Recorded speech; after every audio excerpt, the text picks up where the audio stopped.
नमस्कार। मैं डॉक्टर नलिन कुमार सूरी आपके साथ एक बहुत इंटरेस्टिंग जानकारी शेयर करने जा रहा हूँ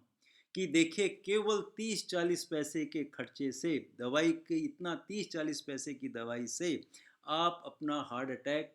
अपना ब्रेन स्ट्रोक या किसी भी ब्लड वेसल में क्लॉट जम जाए, थ्रोम्बस हो जाए और उसकी वजह से जो नुकसान होता है उससे आप आसानी से बच सकते हैं। लेकिन इस दवाई के साथ साथ थोड़ा सा लाइफस्टाइल में भी चेंज करना होता है कि देखिए डेली एक्सरसाइज करें, अपने को मोटा ना होने दें, अपने जो घी चिकनाई की आइटम्स हैं उन्हें कम खाएं,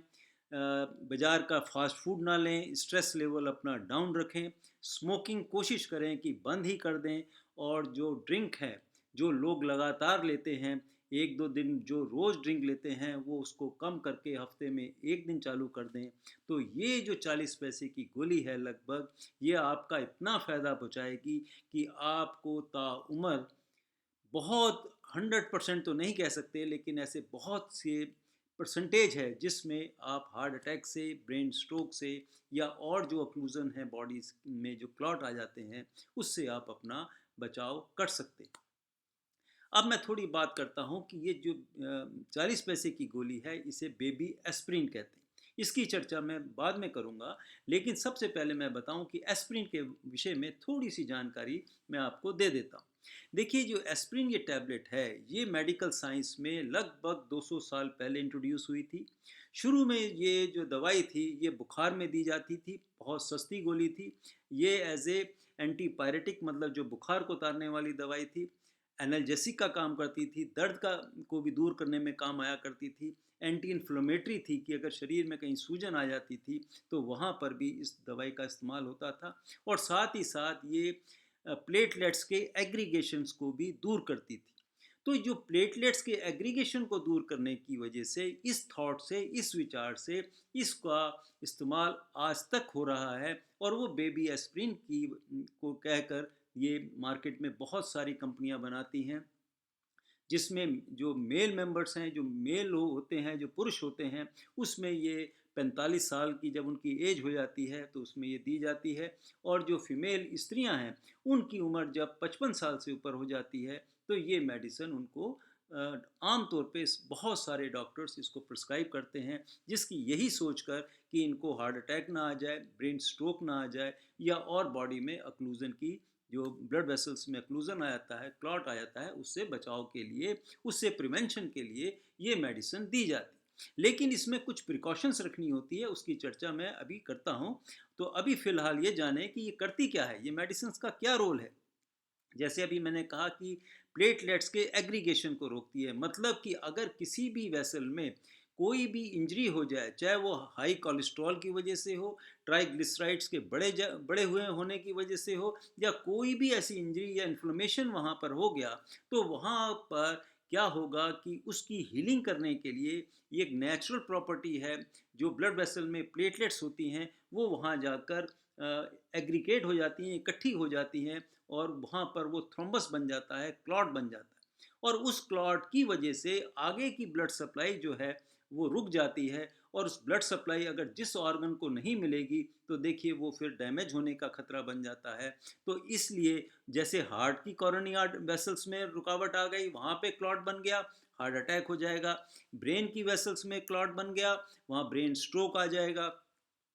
फेफड़ों में हुआ तो फेफड़ों की बीमारी बन जाती है। और इसी प्रकार से जो ब्लड वेसल्स हैं हमारे शरीर की, कहीं पे भी अगर वो थ्रोम्बस बन जाएगा, क्लॉट बन जाएगा, तो उसकी वजह से उस अंग को नुकसान हो जाता है। तो अब आप देखिए कि ये जो बेबी एस्प्रिन है ये क्या करती है कि वो प्लेटलेट्स के एग्रीगेशन को, उसकी स्टिकीनेस को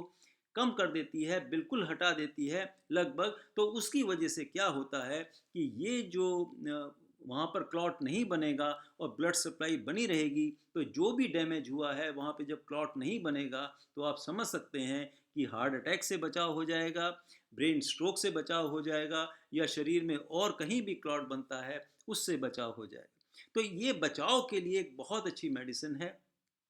और इसके साथ साथ आजकल तो मार्केट में कोलेस्ट्रॉल के साथ कॉम्बिनेशन भी ये मेडिसिन आती है, जो कि 4 या 5 रुपए की एक गोली होती है। वो भी खा लेने से जो लोग अफोर्ड कर सकते हैं, वो कोलेस्ट्रॉल लोअरिंग ड्रग वो भी डॉक्टर की सलाह से लेनी होती है। लेकिन एस्प्रिन आप एक बार डॉक्टर से सलाह कर लें और बीच बीच में हर 1-2 साल बाद डॉक्टर से मिलते रहेंगे कि ये क्या मैं कंटिन्यू रखूं या ना रखूं, तो इसकी जानकारी आप लेकर ताउम्र इसे खाते रहेंगे और इनसे बचाव हो जाएगा। ये जो गंभीर बीमारियां हैं जिसमें मृत्यु हो जाती है, उससे आसानी से बचा जा सकता है। लेकिन कुछ बातों का ध्यान रखना होता है कि मान लीजिए अगर किसी को एसिडिटी की प्रॉब्लम है या पेप्टिक अल्सर की प्रॉब्लम है या इंटेस्टाइन में कहीं से भी ब्लीडिंग होती है या लिवर की कोई गंभीर बीमारी है, किडनी का कोई बहुत बड़ा रोग है या कोई ऐसी एंटी कोगुलेंट जो ऑलरेडी कोई दवाई चल रही है शरीर में, या किसी का बहुत हाई ब्लड प्रेशर रहता है, तो वहाँ पर ये मेडिसिन नहीं दी जाती। वहाँ पर डॉक्टर की सलाह से ये मेडिसिन आप उनकी रजामंदी से उनको दिखाकर उनसे ओके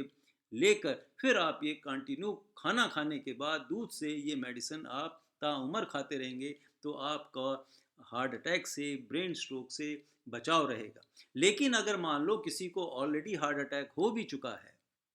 ब्रेन स्ट्रोक हो भी चुका है या और कहीं क्लॉट शरीर में बन चुके हैं, तो वहाँ भी आगे से ये ऐसा इवेंट ना हो, उस केस में भी ये मेडिसिन लगातार रोजाना एक गोली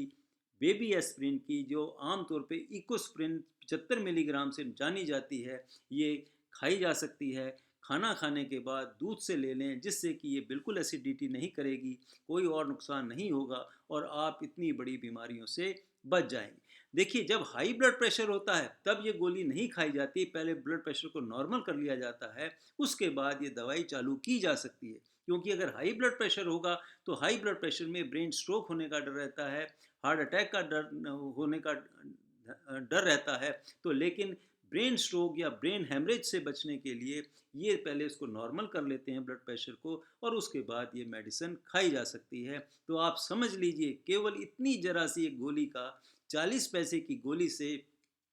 आपका कितना हेल्थ स्टेटस आपका सेव हो जाता है, और साथ ही साथ आपको हॉस्पिटलाइज नहीं होना पड़ता, नर्सिंग होम नहीं जाना पड़ेगा, और वहाँ पे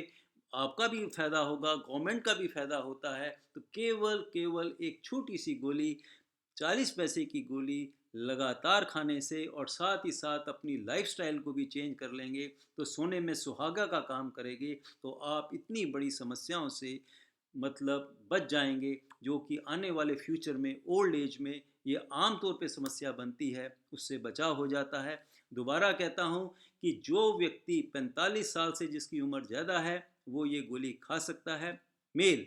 जो मतलब पुरुष, और जो स्त्रियां जिनकी उम्र 55 साल से ज़्यादा है और उन्हें जो मैंने अभी आपसे सावधानियां बताई, जो जो बीमारियां बताई, उसमें अगर वो नहीं हैं तो आसानी से ये खाना खाने के बाद दिन में किसी भी समय खा सकते हैं। खाना खा के दूध के साथ ले लें और आप इतनी बड़ी समस्या से बच जाएंगे। इसी के साथ ये मैं वीडियो समाप्त करता हूँ। इसी के साथ फिर मिलेंगे, किसी और वीडियो पे चर्चा करेंगे। तब तक के लिए नमस्कार, बाय बाय।